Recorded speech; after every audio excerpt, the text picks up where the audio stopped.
हाथकू नैथिले आईन आईन पिंधाई देला हाथ कड़ी।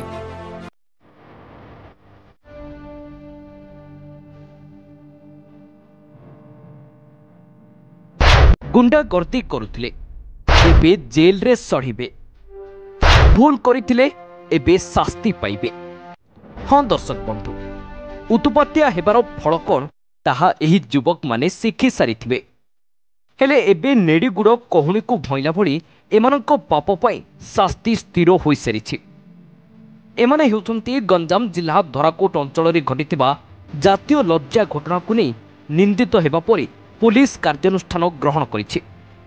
9 जन युवकों को पुलिस गिरफ करी कोर्ट चालान करिथिबा बेले आहुरी गिरफ अधिक हेबे बोली आसिका एसडीपीओ सूचना दैछन्ति।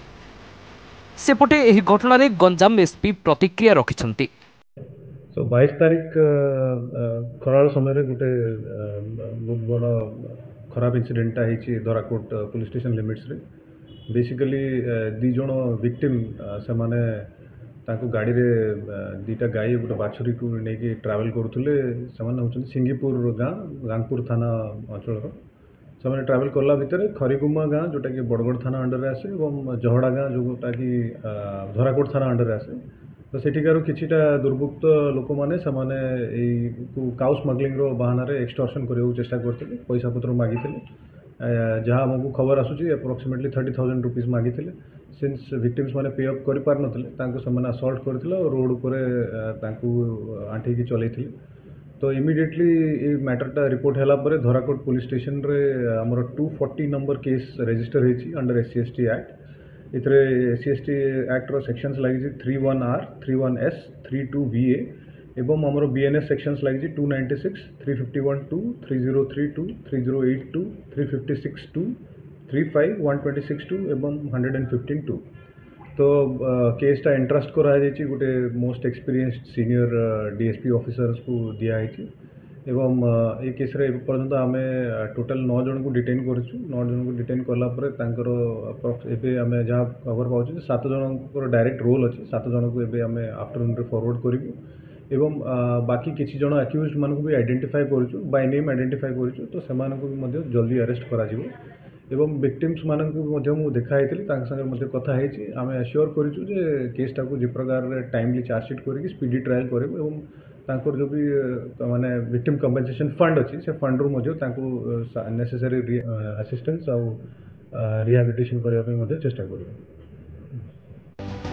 एठारे कही रखुछु जे गंजाम जिला धराकोट ब्लॉक अंतर्गत सिंगीपुर ग्रामर 2 जन दलित व्यक्ति बाबुला नायक और बुलू नायकों को गत रविवार दिन गो चालनकारी संदेह गो रक्षक कही किछि युवक तांकु अटकाइथिले और निर्धूम माट मारिथिले। तांकु परे जाहाडा ग्राम अणा जाइथिला, सेठारे तांकु दुहिंकु निर्धूम बाडैथिले। सेही 2 जन को लंडा करी पशु परी पाटिरे घास खुआई गाँ सारा बुला जाइथिला। सेपटे गाँ को राज्य मूल निवासी यूनाइटेड फोरम ओडिशा पक्षरु अध्यक्ष विद्याधर बेहुरींको नेतृत्व में 5 जणिया टीम उभय पीड़ितों परिवार लोकों को साक्षात करी घटना संपर्क में जानिबा सह धराकोट पुलिस अधिकारी सहित आलोचना करिसंती। कार्यानुष्ठान सठिक भाव में होई नथिबा जोगु एहाकु नेई दुर्बार आंदोलन कराजिबा सह और राज्य सरकार को चेतावनी दैछंती। अशोक कुमार नायक, जनरल सेक्रेटरी मूल निवासी यूनाइटेड फोरम ओडिशा रे जिला प्रशासन संपूर्ण भाव में कुंभकर्ण निद्रा शोची।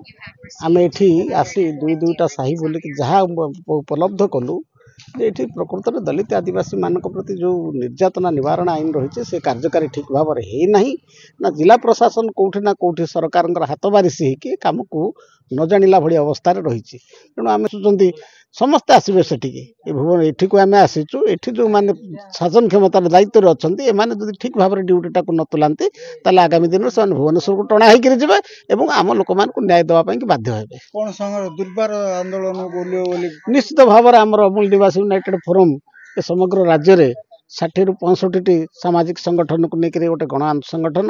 तेणु आगामी दिन में जदि से एठिकार प्रशासन किसी त्रुटि करती निश्चित भाव में समय देवाक पड़ो, तार मूल्य देवाक पड़ो। गीतांजलि नायक ଅଫିସର ଆସିଥିଲେ ମେଡିକାଲ ଖର୍ଚ୍ଚ ବାର୍ଚ୍ଚ ଭଲ ମନ୍ଦ ପାଇଁ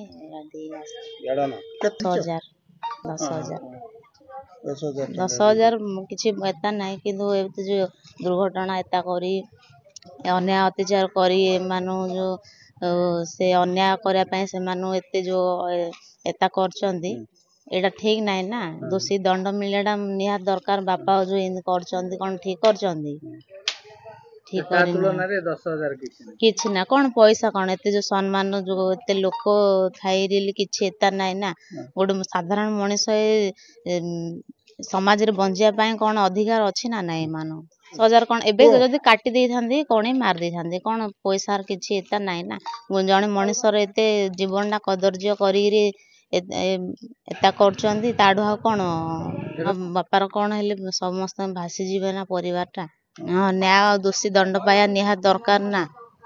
এই ସିଙ୍ଗିପୁର ଗ୍ରାମ ଧରାକୋଟ ବ୍ଲକର ଯେଉଁ ଅମାନବୀୟ କାଣ୍ଡ ହେଇଛି ଏଟାକୁ ଆମେ ଦୃଢ଼ ଭାବରେ ନିନ୍ଦା କରୁଛୁ ଏବଂ ଏଇ ଯେଉଁ ଜିନିଷ ହେଇଛି ଏଟା ସଭ୍ୟ ସମାଜରେ କେବେ ବି ଗ୍ରହଣୀୟ ନୁହଁ। ଆପଣ ଜାଣିଥିବେ 9 ଜଣ ଲୋକଙ୍କୁ ଅଲରେଡ଼ି ପୋଲିସ ଥାନାରେ ଅଟକ ରଖାଯାଇଛି। ତା ଭିତରେ ସେମାନଙ୍କ ବିରୁଦ୍ଧରେ ମଧ୍ୟ ଆଟ୍ରୋସିଟି କେସ୍ କରାଯାଇଛି।